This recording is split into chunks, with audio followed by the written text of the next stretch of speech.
نصبح في الدنى الأقوى بها نعطى جنان الخلد نسكن جنة المأوى سنحمل جذوة التوحيد نصبح في الدنى الأقوى بها نعطى جنان الخلد نسكن جنة المأوى.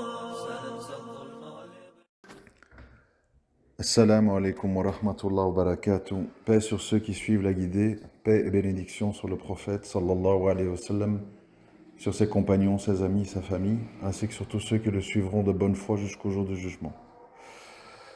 Bon, aujourd'hui je dois vous parler d'un sujet qui m'a assez révolté. Franchement, bon, je vais essayer de me contenir. Parce que si j'ai pu paraître ambigu là-dessus, je voudrais lever des ambiguïtés. Parce qu'après avoir parcouru et analysé le site internet d'un savant, entre guillemets, coraniste, je réalise en fait la gravité de l'affaire et je me dis que vous devez vraiment faire attention. Moi, personnellement, j'ai pris ça un peu à la légère. Et après analyse, en fait, je me rends compte à quel point c'est dangereux et je comprends maintenant pourquoi toute une série de prédicateurs ont choisi ce courant, parce qu'en fait, ça permet de faire avancer toute une série de choses qui sont vraiment des égarements. Bon, je m'explique.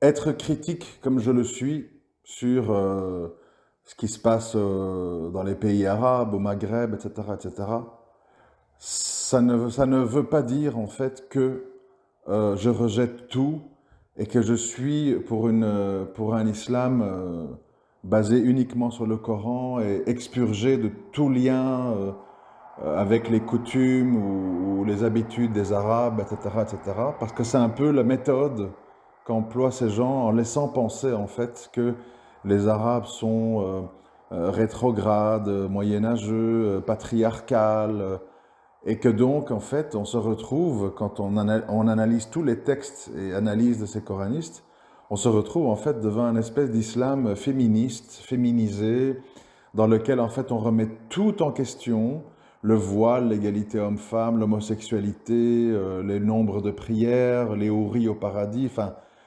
chaque sujet, en fait, c'est une ambiguïté. Je ne vais pas vous donner le site parce que je ne veux pas égarer des gens qui vont pas analyser aussi profondément que moi, qui vont juste rester en surface et qui vont trouver ça charmant ou crédible. Donc, désolé, mais je ne vous donnerai pas la source. C'est suffisant que moi je l'ai vu. Et honnêtement, en fait, c'est hyper dangereux. C'est hyper dangereux parce qu'en fait, ça vise à faire quoi? À utiliser le Coran en l'expurgeant de tous les hadiths authentiques et de la sunna afin de le rendre acceptable pour les occidentaux. C'est ça le but en fait. Et pour tous les musulmans laxistes, occidentalisés, qui ne veulent pas faire d'efforts, et qui sont féministes, etc. Moi, vous le savez, je ne vais pas le répéter. Je suis quelqu'un de très critique. J'essaye toujours de tempérer les choses pour dire attention, là-dessus, voilà, certains hadiths sont un peu douteux, mais voilà, il ne faut pas tout rejeter, il faut un peu faire un peu de fiqh el-waqi comme on peut, parce que notre vie moderne, elle est parfois très difficile comment je veux dire, à mettre en compatibilité avec certaines de nos sources. Donc j'essaye, il ne faut pas me faire passer pour un type carré, binaire, bien, pas bien, halal, haram. Tout le monde sait que je ne suis pas comme ça, mais ça ne veut pas dire, et je profite de cet audio pour bien vous le faire comprendre, parce que je vois dans les messages privés que je reçois qu'il y a beaucoup de gens, en fait, ils se sont trompés sur moi. Les gens, ils pensent que parce que je réfléchis, parce que je suis un peu intellectuel, parce que je mets des bémols, parce que j'essaye quand même de ne pas, d'être un minimum critique, qu'en fait, je suis un gars laxiste, ultra tolérant. Au vu de certains messages que je reçois, les gens pensent, je ne sais pas ce qu'ils pensent, hein, ils pensent que je fais zina, ils m'invitent chez eux, ils m'invitent pratiquement à la fornication. Enfin, il faut arrêter à un moment donné, hein, parce que à un moment donné, je vais me fâcher, franchement, parce que si vous avez compris ça, c'est que vous n'avez rien compris à ce que je dis. Mais alors absolument rien. Moi, je suis un musulman, alhamdulillah, Coran wa Sunnah. Je respecte bien sûr la parole d'Allah et les hadiths authentiques. Je dis simplement que parfois les hadiths demandent à être pensés à la lumière de notre réalité sur certains sujets bien précis. Mais ça ne veut absolument pas dire que je suis un laxiste, que je suis un coraniste, que je suis un gars qui remet tout en question et que parce que je suis peut-être critique envers certaines habitudes de maghrébines ou des arabes, que je rejette tout. Non, non, non, c'est pas vrai. C'est-à-dire le prophète sallam était un arabe, les compagnons pour leur plupart étaient des arabes et c'est pas du tout mon objectif. C'est pas du tout mon objectif. Et je suis désolé, je suis pas un féministe, je suis pas un laxiste, je suis pas à prendre l'histoire de l'homosexualité à la légère. Ceux qui croient ça, ils se sont grandement trompés sur moi. C'est simplement que j'essaye, je dis bien j'essaye, d'être un musulman du juste milieu. Ce n'est pas facile, c'est vraiment pas facile, mais juste milieu ne veut pas dire laxiste et ouvert à tout et critique envers tout. Oui, l'islam n'est pas égalitaire concernant les hommes et les femmes, concernant les riches et les pauvres. Nous avons des obligations différentes, des droits et des devoirs différents. Non, je ne remets pas le hijab en question. Non, je ne remets pas la polygamie en question. Je dis simplement qu'il y a toute une série de contraintes et j'ai toujours précisé en fait que l'islam se prend dans son entièreté et pas à la carte. Parce que si on fait ce truc à la carte, on commet une énormité extrêmement grave qui consiste en fait à innover. Et on sait à quel point c'est grave l'innovation en religion. C'est ce qui a perdu les juifs et les chrétiens. Et nous, notre force, c'est que nous avons le Coran d'un côté et la sunna du prophète sallam qui nous aide à comprendre comment la parole d'Allah a été appliquée par le meilleur des hommes et son entourage. Entourage également choisi par Allah. Donc, à un moment donné, il faut raison garder, il faut un petit peu se calmer. Il y a beaucoup de gens, en fait, ils s'autoproclament savants et ils se lancent dans des grandes analyses du Coran et ils évacuent tout, ils mettent tout à la poubelle. Le travail de centaines et de centaines de savants qui ont dédié leur vie à l'étude du hadith, à les compiler, à les analyser, à décrypter quels étaient les faibles, des forts, etc., etc. Et ben, d'un revers de la main, on met tout à la poubelle. Subhanallah, ça fait peur, vraiment, je sais pas, je ne comprends pas le monde, comment il fonctionne en fait.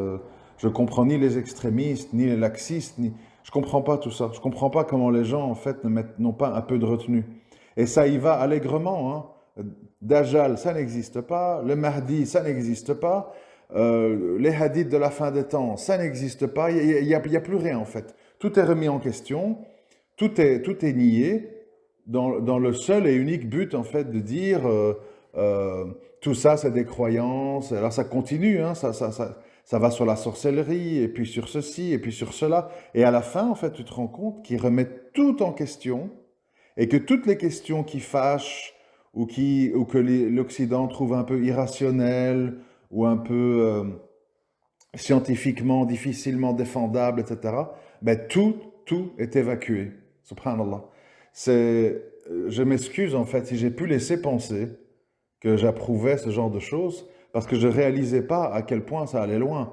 Moi, je pensais en fait que voilà, les coranistes, c'était des gens qui se basaient sur le Coran et qui respectaient quand même des grands fondements ou des questions sur lesquelles il y a consensus de la part de savants des quatre écoles, etc.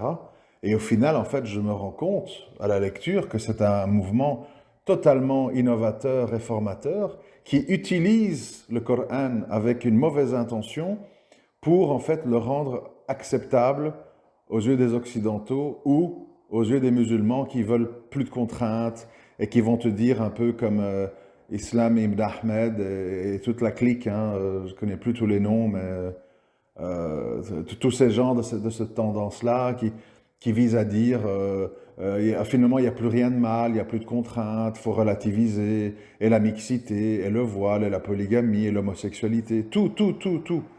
Je pourrais vous donner les sources pour dire que j'invente pas, mais je ne veux pas risquer que des gens s'égarent en parcourant ce site, donc je ne peux pas le partager avec vous. J'estime en âme et conscience que c'est pas bien de faire ça.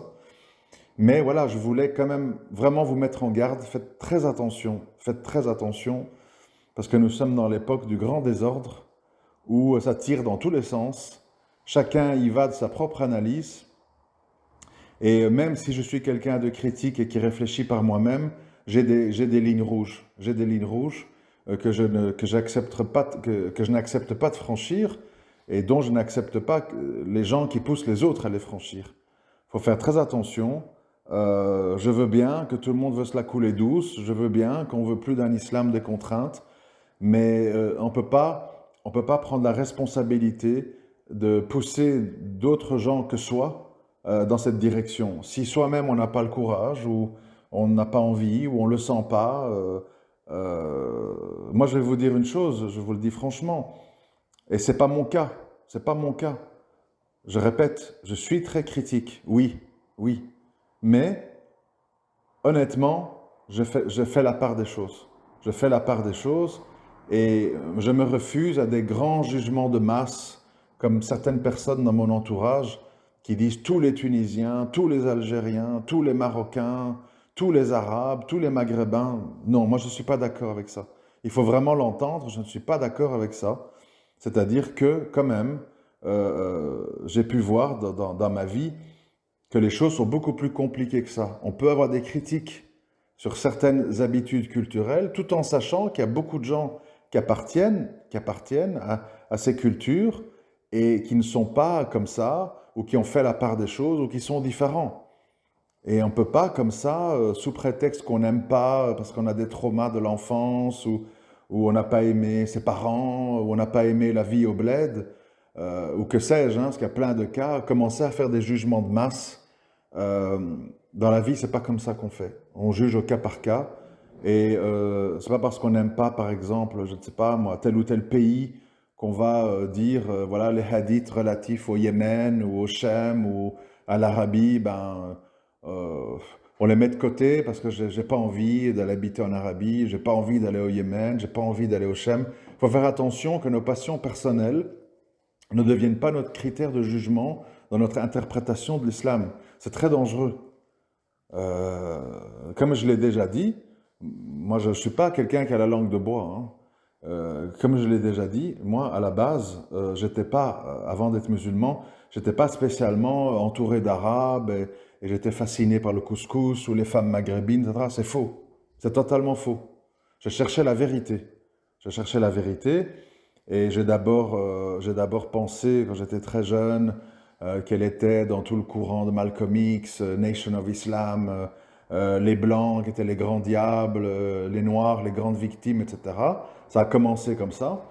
Et puis, de fil en aiguille, de mois en mois, de lecture en lecture, je suis arrivé à l'islam. Et je suis arrivé à l'islam, et bien sûr, il y avait des difficultés, parce que le Coran, il a été révélé en langue arabe, beaucoup de sources sont en langue arabe, beaucoup de mosquées font les khutbahs en arabe. J'étais pas spécialement attiré par le monde maghrébin ou arabe, mais je voulais la vérité. Et donc, à partir du moment où je l'ai vu dans l'islam, j'accepte évidemment l'idée que, qu'on le veuille ou non, l'islam il a été révélé à des Arabes. Et qu'aujourd'hui, la plupart des musulmans proches de nous, géographiquement, ce sont des Arabes. Et c'est comme ça.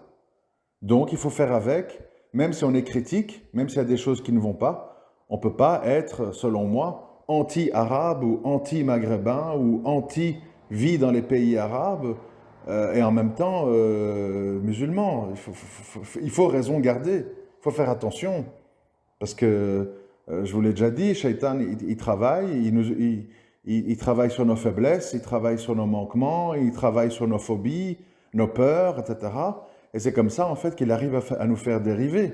Et c'est comme ça qu'il amène des sœurs à devenir féministes, d'avoir des frères qui deviennent parfois trop violents ou trop extrémistes parce qu'ils ne prennent qu'une partie de l'islam. L'islam, c'est un tout dans lequel on doit accepter aussi ce qui nous déplaît, ce qu'on ne comprend pas, ce que notre esprit parfois ne peut pas concevoir. Il faut être modeste face à l'islam. On ne peut pas être arrogant et dire voilà, tout le monde s'est trompé, moi j'ai tout compris, en fait, voilà, l'islam c'est ça, ça, ça, ça, ça, tous les hadiths c'est faux, et tous les savants qui parlent de ça sont des égarés, sont des fous, sont des arabes dans le patriarcat, subhanallah, c'est exagéré, je suis vraiment mécontent, à l'idée en fait que ces gens ils aient de l'écoute, parce que ça fait beaucoup de dégâts, surtout auprès de gens qui, voilà, qui sont un peu dans des ambiguïtés, sur toute une série de questions. Ben, s'ils lisent ça, ils sont renforcés. Ils sont renforcés. Et après, c'est pas étonnant, en fait, qu'on a des sœurs qui portent plus le hijab, qu'on a des sœurs qui sont des acharnées contre la polygamie, qu'on ait des sœurs qui disent, oui, on va défiler avec les LGBT, machin. Enfin, tout ce qu'on voit aujourd'hui. Ça prend sa source là-dedans, en fait. La ilaha illallah, c'est... Le problème, c'est que le mal, maintenant, il est multiple, en fait. Il est dans tous les extrêmes, il est dans les traîtres, il est dans les hypocrites, il est dans les innovateurs. C'est très, très dur, très, très dur. Et en tout cas, pour les coranistes qui m'écoutent, franchement, soyez un peu modestes.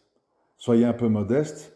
Je ne dis pas qu'il faut ingurgiter et accepter n'importe quel hadith, mais il y a des sommités absolues dans l'histoire de l'islam qui se sont penchés là-dessus, qui ont étudié, qui ont décortiqué, qui ont étudié les chaînes de transmission.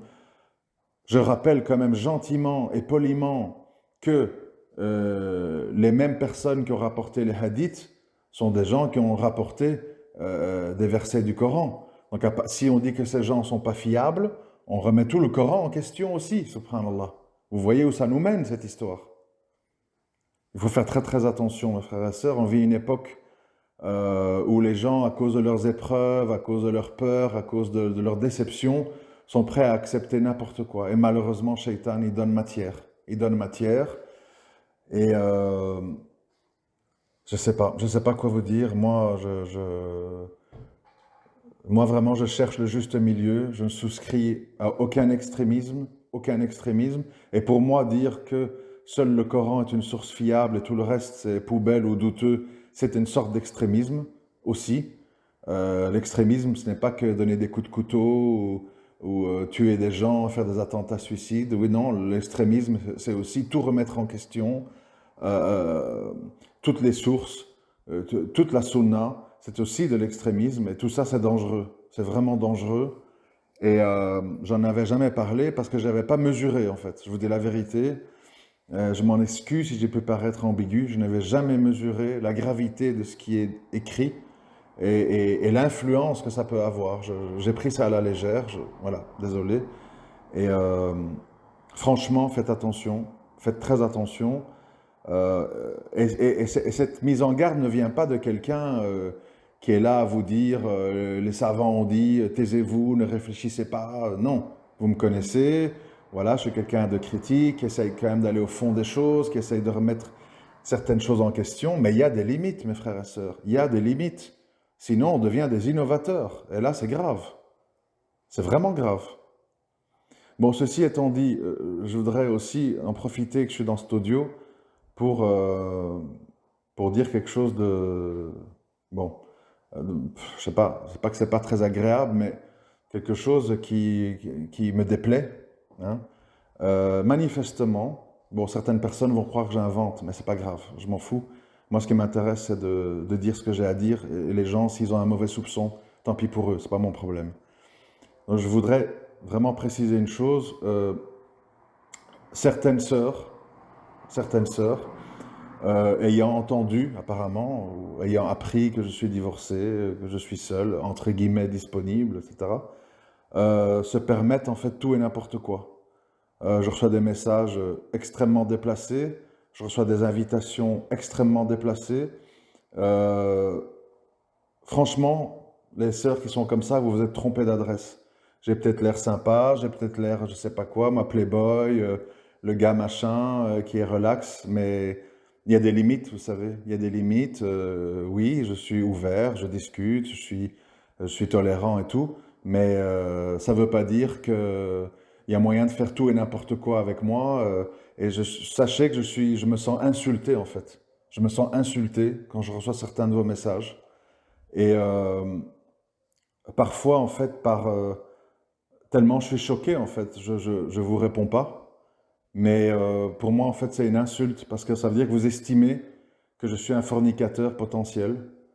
Vous pensez m'embrouiller avec des fausses demandes de mariage, alors vous savez très bien que c'est impossible pour des questions d'argent, de distance, je sais pas tout quoi.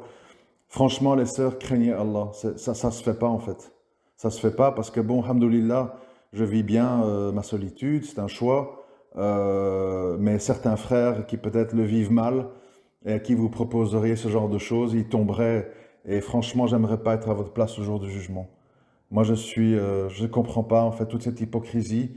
Je comprendrai jamais, jamais pourquoi il y a des musulmans, ils s'encombrent de l'islam alors qu'ils ne veulent pas combattre leurs vices. Arrêtez quoi, arrêtez. Détournez-vous des musulmans si vous voulez les faire tomber. Occupez-vous de vous, allez vers les gens qui vous ressemblent, mais laissez les musulmans tranquilles. Franchement, laissez les musulmans tranquilles. Ça se fait pas en fait. Et mais bon, ça me renvoie aussi à moi-même. Franchement, ça veut dire en fait que je donne cette impression. Voilà. Bon, je dois me remettre en question. Apparemment, peut-être je fais des choses, je dis des choses qui prêtent à confusion. Ce qui fait qu'il y a des gens qui se permettent de penser ça. Donc ça veut dire qu'il y a aussi un problème en moi-même. Je ne peux pas toujours accuser les autres, je dois aussi voir moi. Mais sachez que vous vous êtes trompé d'adresse, qu'Allah me préserve. Je veux absolument hors de question pour moi de voir une sœur seule, d'aller chez elle, ou je sais pas tout quoi, tout ce qu'on me dit de bizarrerie en fait. Euh, je répète, j'ai peut-être l'air sympa et ouvert, mais j'ai des lignes rouges. Et pour moi, oui, éventuellement discuter de choses et d'autres, surtout de choses importantes par rapport à la croyance, comment je veux dire, au projet à moyen long terme, etc. Oui, on peut discuter, mais pour se voir, en fait, c'est dans une logique, la deuxième fois qu'on se voit, c'est pour se marier. Et honnêtement, moi, j'ai pas du tout la tête à me marier. Qui que vous soyez, en fait, hein, qui que vous soyez, c'est pas un jugement de valeur, c'est simplement pour dire que pour des raisons personnelles, pour des choix de vie personnels, j'ai pas ce désir de me marier. Il y a beaucoup de frères célibataires qui sont dispo, qui sont là, qui sont seuls. Moi, j'ai beaucoup d'années de ma vie ont été consacrées au sujet du mariage. Je rappelle quand même que ça fait 28 ans que je suis là-dedans, hein, dans les questions de mariage, de divorce, J'ai 8 enfants. J'ai donné, hein, on ne peut pas dire que je suis égoïste ou que je suis un célibataire endurci. Et franchement, jusqu'à nouvel ordre, en tout cas pour le moment et pour pas mal de temps, à mon avis, c'est pas du tout une question prioritaire pour moi. J'ai mes raisons qui me regardent que moi. Et je demande en fait, en tout cas, aux sœurs ambiguës, on va dire ça comme ça, hein, pour être poli, aux sœurs ambiguës de me respecter en fait et de cesser cette façon de vouloir m'approcher comme si je suis un idiot qui comprend pas ce qu'elles veulent dire quand elles me tiennent des propos un peu équivoques avec des invitations bizarres. Franchement, je répète, vous êtes trompé d'adresse. Et même si vous avez des bonnes intentions, je désire pas me marier. Voilà, je peux pas être plus clair que ça. Alors certains vont dire, il fait sa diva, il fait sa star. Ça n'a rien à voir. Franchement, j'en ai rien à cirer de ce qu'on pense de moi. Moi, je suis pas là pour me faire des amis. Votre opinion, à ceux qui ne m'aiment pas, m'est complètement égale. Je dis ce que j'ai à dire, en fait. Et après, chacun en fait ce qu'il veut. Si les gens pensent que je veux me mettre en avant, que je veux faire l'important, ou je sais pas quoi, c'est votre problème. Si vous avez une maladie de cœur, moi je dis la réalité des choses. Et Allah est témoin, les anges notent, et ça me suffit. Vous voyez? Donc voilà, je réalise en fait que malheureusement, il va falloir devenir un peu plus autoritaire, un peu plus cassant, parce que apparemment, voilà, plein de gens se permettent toutes sortes de choses en pensant en fait que je suis un gars cool et que voilà, qu'ils peuvent se permettre tout ça. Et moi, ça m'offense en fait. Ça m'offense et ça me plaît pas du tout, pas du tout, du tout, du tout. Et franchement, les frères, si ça vous arrive, craignez Allah. Ne tombez pas dans des péchés graves parce que certaines femmes ne craignent pas leur Seigneur. Tout ça pour en échange de quoi? Deux, trois illusions, quelques minutes de pseudo-plaisir suivis de regrets, d'amertume et la baraka qui disparaît. Parce que croyez-moi bien, quand on commence mal dans une relation, en général, ça se termine mal. Donc, demander à Allah des relations saines, propres, sans, sans vice, sans ambiguïté. Et attachez-vous aux signes, comment Allah il vous facilite les choses. Et méfiez-vous, en fait, méfiez-vous des gens équivoques. Oui, mais non, non, mais oui. Oui, mais d'abord ceci, oui, mais non, ça dépend. Enfin bref, voilà, vous savez, je répète, hein, Shaitan, il nous attaque, Shaitan, il nous tente. Et il peut rien faire d'autre, en fait. Après, c'est nous qui prenons la décision. Et après, il faut assumer derrière. Donc, je sais que c'est pas facile. Certains frères, ils se plaignent, il fait chaud, la solitude, machin, les tentations. Oui, mais bon, quoi?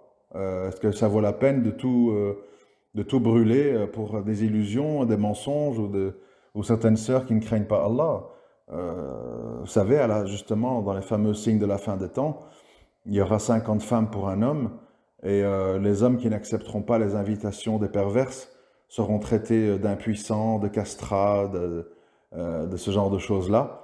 Et le prophète, sallam, il a dit à cette époque-là, quand ces femmes vous insulteront, vous devez préférer d'être traité de castrats plutôt que de devenir un libertin. Ça veut dire que font partie des épreuves de la fin des temps, le fait de résister aux femmes qui ne craignent pas Allah et qui ne vous donneront que des problèmes, des fausses promesses et un pseudo-amour très illusoire et très temporaire qui n'est en fait qu'une tentation pour assouvir des bas instincts. Oui, on est dans ce monde-là maintenant. Avant, c'était les hommes qui étaient entreprenants, qui étaient des fois, qui invitaient les sœurs au mal et tout. Ben, maintenant, les choses changent. C'est assez surprenant, mais c'est comme ça. Et donc, c'est à tout le monde de se prémunir et de faire attention. Mais bon, je m'excuse d'être comme ça aujourd'hui, mais franchement, ça devient excessif en fait, tout ça. C'est exagéré. Et je veux bien qu'on soit critique hein, envers les excès, le machisme, les hommes violents, etc. Je suis le premier à dénoncer, mais ce n'est pas une excuse pour se jeter dans les bras d'un islam féministe, expurgé de toute la sunna, etc. Moi, je ne suis pas d'accord avec ça, en tout cas, que ce soit bien clair et net pour tout le monde. Et je vous demanderai de ne plus me déranger avec ce genre d'histoire, parce que je ne suis pas d'accord. Voilà. Après, si vous aimez, c'est votre choix, il faudra l'assumer dans les deux mondes. Mais moi, en fait, ce qui m'importe, c'est la vérité et pas de plaire à X, Y, Z.